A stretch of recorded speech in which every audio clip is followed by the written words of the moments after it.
भर उन्हाळ्यात प्रवाशांच्या सेवेसाठी कोपरगाव बस स्थानकात अभिनव उपक्रम।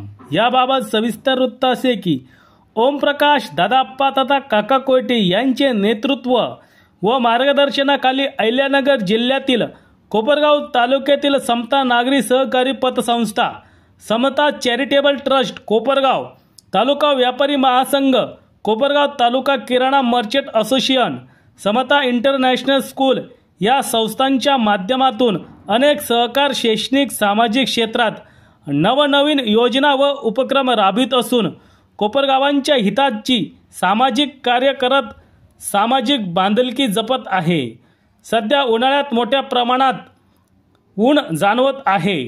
उन्हाची तीव्रता दिवसेंदिवस वाढत आहे। या दिवसात पाणी हे अत्यंत महत्त्वाचे आहे। ज्याप्रमाणे अन्नदान रक्तदान हे श्रेष्ठदान समजले जातात, त्याप्रमाणे जलदानाला देखील अनन्यसाधारण महत्त्व आहे। याचेच महत्त्व समजून कोपरगाव बस स्थानकात जलमंदिर उभारण्यात आले आहे। कोपरगाव बस स्थानकात प्रवाशांच्या सेवेसाठी भर उन्हाळ्यात प्रवाशांच्या सेवेसाठी बस स्थानकात अभिनव उपक्रम राबवून जलमंदिर उभारण्यात आले आहे। त्याचे नुकतेच उद्घाटन संपन्न झाले आहे। यामुळे प्रवाशांना याचा मोठा लाभ होणार आहे। या कार्यक्रमासाठी मोठ्या प्रमाणात नागरिक उपस्थित होते।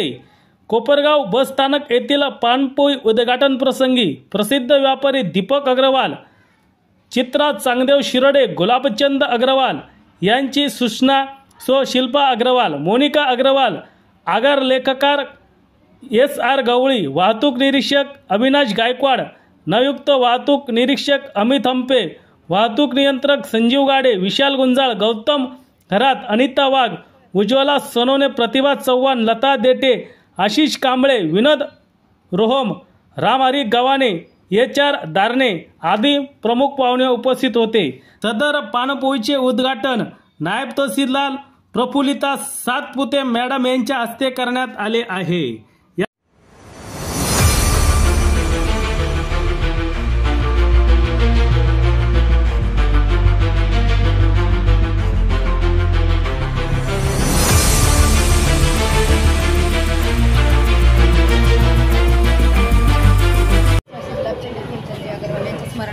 समता चॅरिटेबल ट्रस्टनं जे जलमंदिर इथे सुरू केलेले आहे किंवा प्रवाशांसाठी जी आणि इतर येणाऱ्या नागरिकांसाठी जी पाण्याची व्यवस्था सुरू केली, खरंच अतुलनीय काम आहे आणि याबद्दल मी रापम प्रशासन तसेच समता पतसंस्था दोघांचे अभिनंदन करते।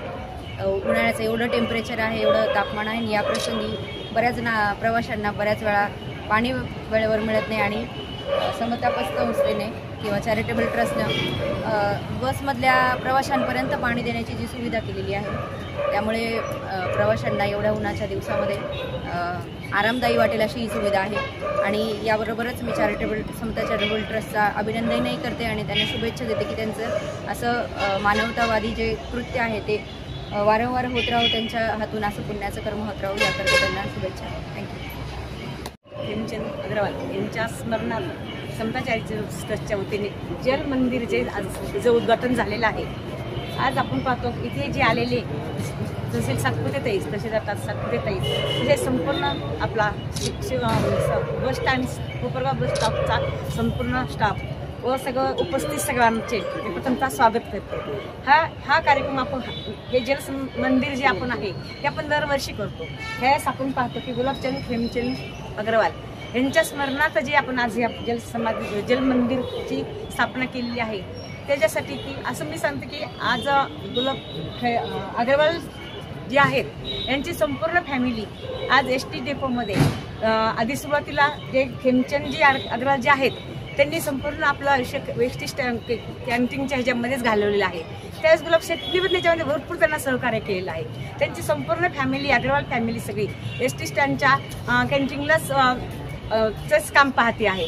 तसेच आज आपण त्याच्यानंतर दीपक अग्रवाल हे जे पाहतो ते आपण STच्या खाता ह्याच्यामध्येच आवारामध्येच त्यांचेही आज संपूर्ण व्यवसाय आहे चालू आहे, ते संपूर्ण दुकान इथे त्यांची उभी आहे। ह्या अग्रवाल फॅमिलींनी पूर्ण ST डेपोकरता वाहून घेतलेलं आहे, म्हणून आज त्यांच्या स्मरणार्थ हे जे आज आपण जलमंदिर निर्माण केलेलं आहे ते अगदी सुस्तेचं काम आहे। आपण पाहतो की आज उन्हाळ्यामध्ये आपण जे मनुष्य प्रवास करतो त्यावेळेस खाली उतरायचं म्हणलं तरी उन्हातून आपल्याला नको वाटतं. पण ही जी सेवा घेतलेली आहे, समता ट्रस्टने जी सेवा दिलेली आहे ती प्रत्येक प्रवाशांपर्यंत जाऊन पाणी देण्याची ही अतिशय छान काम करतात. त्याच्यानंतर आपण पाहतो की मुलांना सुट्टी लागल्यानंतर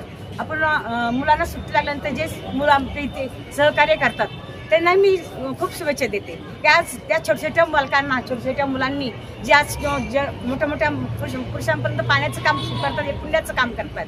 हे पुण्याचं काम त्यांचं कितीतरी त्यांना पुढे कामात येणार आहे. हीच एवढीच त्यांना शुभेच्छा देते. हो, असेच चॅरिटेबल बसचं काम चांगलं प्रत्येक ठिकाणी चांगलं चालू राहावं अशा शुभेच्छा देते. माझं बोलू आज 12-13 वर्षापूर्वीची घटना आठवते. 12-13 वर्षापूर्वी कोपरगाव बस स्टँडवर काही कायम चोऱ्या होणं, प्रवासी खाली उतरणं, तिची बॅग दुसरं कोणीतरी घेऊन जाणं किंवा तिची गाडी उडणं असे प्रकार ज्यावेळेस घडायचे त्यावेळेस आमचे गुलाबचंदजी अग्रवाल साहेब हे आम्हाला येऊन ते कॅबिनमध्ये सांगायचे, ऑफिसमध्ये येऊन सांगायचे अशी अशी घटना घडलेली, ती गाडी कुठे गेली ती बघा. त्यांनी हा उपक्रम राबवण्यासाठी काकांना एक दिवस सुचवलं, आपण आपल्या समता चॅरिटेबल ट्रस्टमार्फत असं काहीतरी उपक्रम करू. पाण्याची इथं आस्थापनामध्ये सर्वात जुने असलेले अग्रवालजी बस स्थानक ज्यावेळेस इथं पत्र्याचं असताना त्यांचं आस्थापनाचे दुकान होते, त्यांनी स्वतःचा धंद्याचा विचार न करता प्रवासी सेवा करावी म्हणून त्यांनी हा पाण्याचा उपक्रम केला. याचा परिणाम ज्या ठिकाणी ज्यांची आस्थापना आहेत, पाणी विक्री करतात त्यांच्यावर परिणाम होतो. तरी पण यांनी स्वतःचं नुकसान झालं तरी चालेल, पण जनतेची सोय झाली पाहिजे या दृष्टिकोनातून हा उपक्रम चालू केला. काकांना सांगितलं तर काकांनी स्वतः इथं त्यांचे कर्मचारी देऊन बसमध्ये जाऊन प्रवाशाला पाणी लागतं का ते ग्लासमध्ये एकदम सौजन्यपूर्वक आत्तापर्यंत 12 वर्षात कुठली तक्रार नाही जे मुलं काम करतात त्यांच्याबद्दल सर्वांना आपुलकी. एस.टी. कर्मचारी त्यांना ज्यावेळेस याचा समारोप होतो त्यावेळेस त्यांच्या मनात इच्छेनुसार त्यांना मानपान देत असतात. हा उपक्रम जसा हा 12 वर्षापासून चालू आहे तसं 2 वर्षापासून माणुसकीचं मंदिर हे काकांची संकल्पना तुळशीजी होडे आणि दिलीपजी गायकवाड यांच्या सर्वांच्या संकल्पनेतून व्यापारी महासंघ व समता चॅरिटेबल ट्रस्ट यांच्यामार्फत असे उपक्रम जे राबवले जातात त्याबद्दल आम्ही प्रशासनाच्या वतीने त्यांचे आभार जेवढे मानू आम्ही तेवढे आभार मानलेले कमीच राहतील. त्यांनी असेच उपक्रम कायम राबवावे. कोपरगावची जनतेची सेवा प्रशासनामार्फत जी घडत नाही ती लोकांना मदत आपल्यामार्फत घडते. त्याबद्दल आम्ही समता चॅरिटेबल ट्रस्ट व्यापारी महासंघ यांचे आभारी आहोत व पुढे असंच आम्हाला सहकार्य मिळत राहावं यापेक्षा ठेवतो. थांबतो. जय हिंद, जय महाराष्ट्र.